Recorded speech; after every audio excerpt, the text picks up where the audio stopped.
Derek, please, my water broke. The bedroom door rattled under my fists, but the lock didn't move. Another contraction hit so hard I dropped to my knees on the carpet, screaming while my husband stood on the other side of the door in complete silence. I'm Cynthia, 8 months pregnant, 2 in the morning, and my husband had just locked me inside our bedroom while I was in labor. My hospital bag was gone. My phone had no signal. Even my car keys had disappeared. I begged him to call an ambulance. Instead, he said something that made my stomach turn colder than the pain already ripping through me. You weren't supposed to go into labor tonight.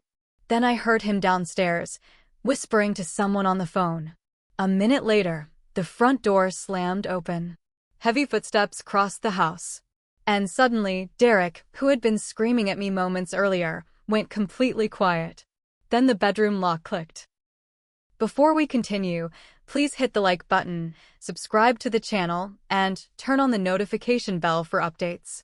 The door creaked open just enough for light from the hallway to spill across the floor. I looked up through tears and sweat, expecting Derek. It wasn't him. Cynthia, a deep voice said sharply. Oh my God. Marcus. Derek's older brother stepped into the room, and the second he saw me curled against the bed clutching my stomach, his expression changed completely. His eyes dropped to the soaked towel beneath me, then to the contractions timer still running on my phone. What the hell is going on? He snapped. Behind him, Derek appeared at the end of the hallway looking pale and furious. Marcus, stay out of this. Out of this. Marcus shoved the door wider open. She's in labor. Another contraction tore through me before I could answer. I grabbed the edge of the mattress and cried out loud enough that Marcus immediately crossed the room and crouched beside me. How far apart? He asked. 3 minutes, I gasped. Marcus looked back at Derek in disbelief. You didn't take her to the hospital? Derek rubbed both hands over his face like he was unraveling in real time. It's not that simple. It is exactly that simple, Marcus shot back. You get your wife in the car.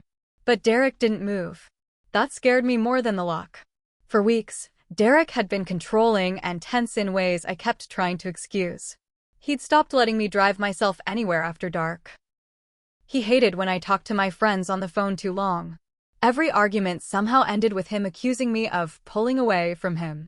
Still, I never imagined this. Marcus helped me sit up carefully while I fought through another wave of pain. Where's your hospital bag? He asked. I swallowed hard. Gone. Marcus slowly turned toward Derek. Why would her bag be gone? Derek's jaw tightened. I moved it. Where? No answer. The silence in the hallway felt ugly. Heavy. Then Marcus noticed something else. The charger cable hanging from the wall had been ripped out completely. My phone battery sat at 4%. Marcus stared at Derek like he was looking at someone he didn't recognize anymore. Did you lock her in here? He asked quietly. Derek didn't answer right away. And somehow, that was worse. Finally, he muttered, she was panicking. I was in labor. I screamed. Marcus stood up so fast the bedside lamp shook.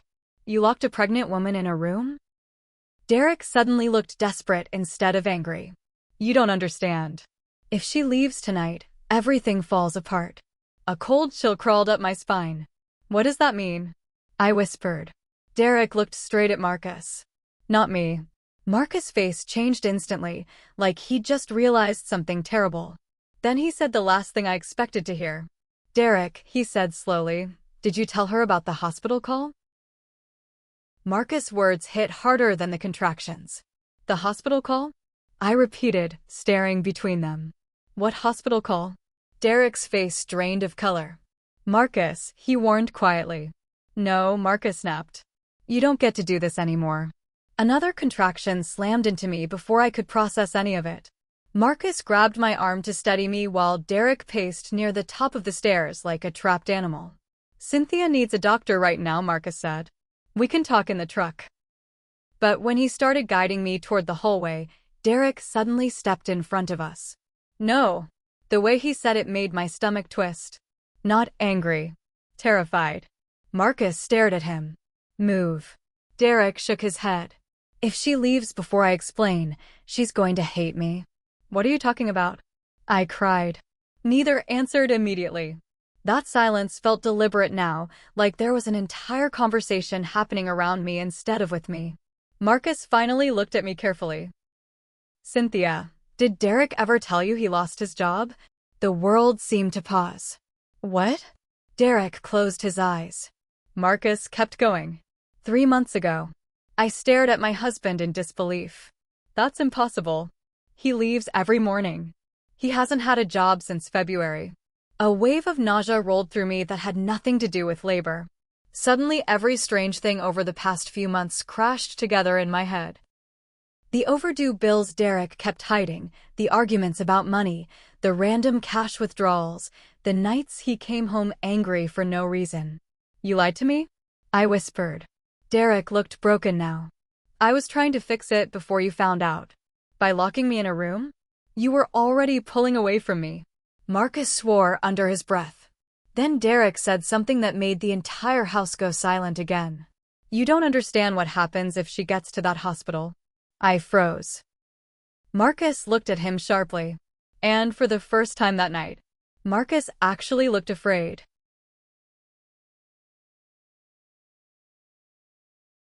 What does that mean? I demanded. Rain hammered against the windows while another contraction bent me forward so hard I almost collapsed. Marcus caught me before I hit the wall. We are wasting time, he said sharply. Cynthia needs to go now. But Derek stepped closer instead of backing away. His eyes were red. Wild. You think I don't know that, he shouted. You think I wanted this? Then move, Marcus warned. Derek ignored him and looked directly at me. I was trying to protect us. I actually laughed from disbelief before another painful gasp cut it off. By imprisoning me? You weren't supposed to find out like this. Find out what? That question kept pounding in my head harder than the contractions. Marcus pulled out his phone. I'm calling an ambulance. Derek lunged instantly. No. The force in his voice startled all of us. Marcus narrowed his eyes. Why are you so afraid of the hospital? Derek's breathing became uneven. For a second, I thought he might finally tell the truth. Instead, he looked at me and said, because once you get there, everything changes. Marcus stared at him in disgust. You already changed everything the second you locked that door. Then Marcus turned to me carefully. Cynthia, earlier tonight Derek called me asking for money. I blinked. Money? He said he needed enough to cover one more problem before you found out the truth. Derek slammed his fist against the wall. Stop talking. But Marcus kept going. He drained your savings account. My chest tightened. He maxed out 2 credit cards. I couldn't breathe. And the hospital has been trying to reach both of you for days. The room spun. I looked at Derek slowly. Why would the hospital be calling us? Derek's face collapsed completely. Marcus answered before he could. Because Derek got test results this week, he said quietly. Every nerve in my body went cold. What test results? Marcus hesitated for the first time all night. Then he looked directly at Derek and said, You tell her. Right now. Derek's mouth opened, but nothing came out. For a moment, the only sound in the house was the storm outside and my uneven breathing. Then another contraction hit. I cried out so loudly Marcus immediately grabbed the car keys from the kitchen counter. Forget this. We're leaving. He wrapped an arm around me and started guiding me toward the front door. This time Derek didn't block us. He followed behind us instead, pale and shaking, like he already knew there was no fixing what he'd done. Rain blasted across the porch the second Marcus opened the door. The cold air hit my skin while he hurried me toward his truck parked in the driveway. Derek ran after us. Marcus, don't tell her everything out here. Then you should have told her before locking her in a bedroom, Marcus snapped. He helped me into the passenger seat while Derek stood in the rain beside the truck looking completely wrecked. I stared at him through the open door. What test results? Derek wiped rainwater from his face with trembling hands. The hospital called after your last prenatal screening. My stomach tightened. You told me everything was fine. I thought I could handle it myself. That's not an answer. Marcus slammed the truck door shut hard enough to shake the vehicle. Then he rounded to the driver's side and got in. Before starting the engine, he looked at Derek one last time. "Tell her the rest." Derek stared at me through the rain-streaked window. "The doctors said there could be complications during delivery," he said weakly. "Serious ones." Fear shot through me instantly. "What kind of complications?" Derek looked down. Marcus gripped the steering wheel tightly. Finally, Derek whispered the words that made my blood run cold. "They said the baby might not survive labor." Everything inside me seemed to stop. Then, through tears and pain and panic, one horrifying realization hit me all at once. Then he looked directly at Derek and said, "You tell her. Right now." Derek's mouth opened, but nothing came out. For a moment, the only sound in the house was the storm outside and my uneven breathing. Then another contraction hit. I cried out so loudly Marcus immediately grabbed the car keys from the kitchen counter. "Forget this. We're leaving." He wrapped an arm around me and started guiding me toward the front door. This time Derek didn't block us. He followed behind us instead, pale and shaking, like he already knew there was no fixing what he'd done. Rain blasted across the porch the second Marcus opened the door. The cold air hit my skin while he hurried me toward his truck parked in the driveway. Derek ran after us. "Marcus, don't tell her everything out here." "Then you should have told her before locking her in a bedroom," Marcus snapped. He helped me into the passenger seat while Derek stood in the rain beside the truck looking completely wrecked. I stared at him through the open door. "What test results?" Derek wiped rainwater from his face with trembling hands. "The hospital called after your last prenatal screening." My stomach tightened. "You told me everything was fine." "I thought I could handle it myself." "That's not an answer."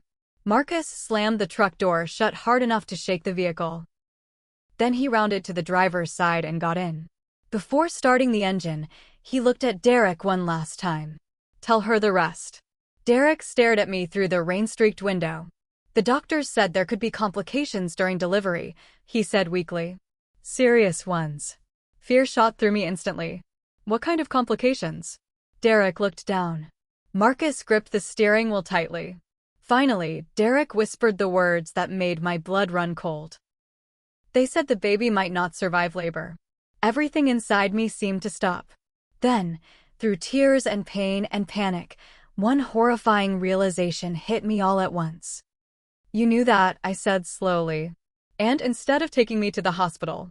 Derek started crying. But I couldn't stop staring at him. Because suddenly I understood something even worse. He hadn't locked me in that room to protect me.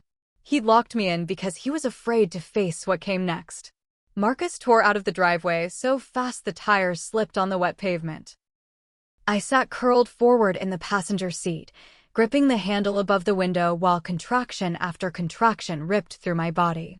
Every few seconds, I looked down at my stomach like I could somehow protect my daughter just by holding on hard enough. Behind us, Derek's figure disappeared into the rain. "You need to stay awake with me," Marcus said firmly as he sped through a red light. "Talk to me." But I could barely think.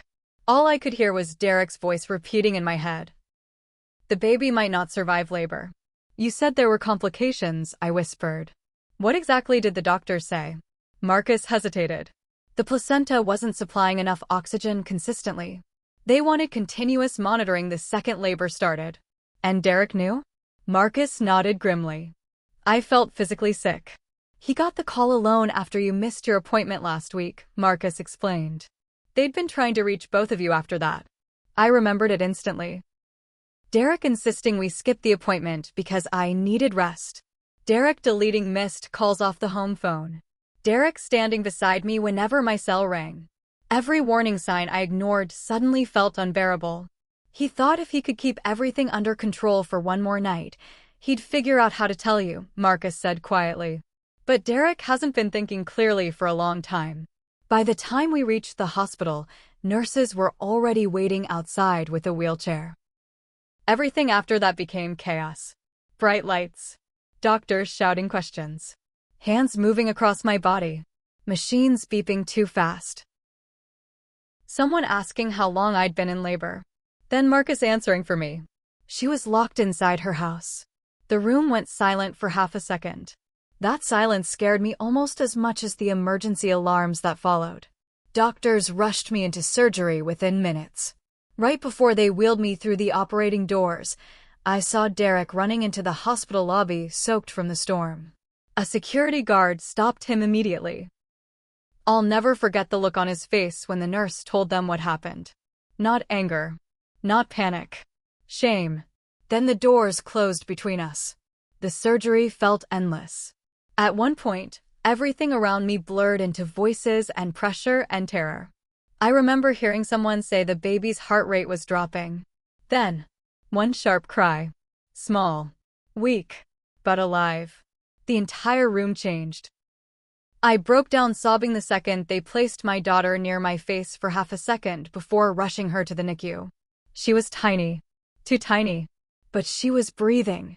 Hours later, after exhaustion finally settled into my bones, Marcus sat beside my hospital bed and quietly told me the rest. The hospital documented everything. My statement. His statement. The fact Derek knowingly prevented me from seeking medical care during labor. Police opened an investigation before sunrise.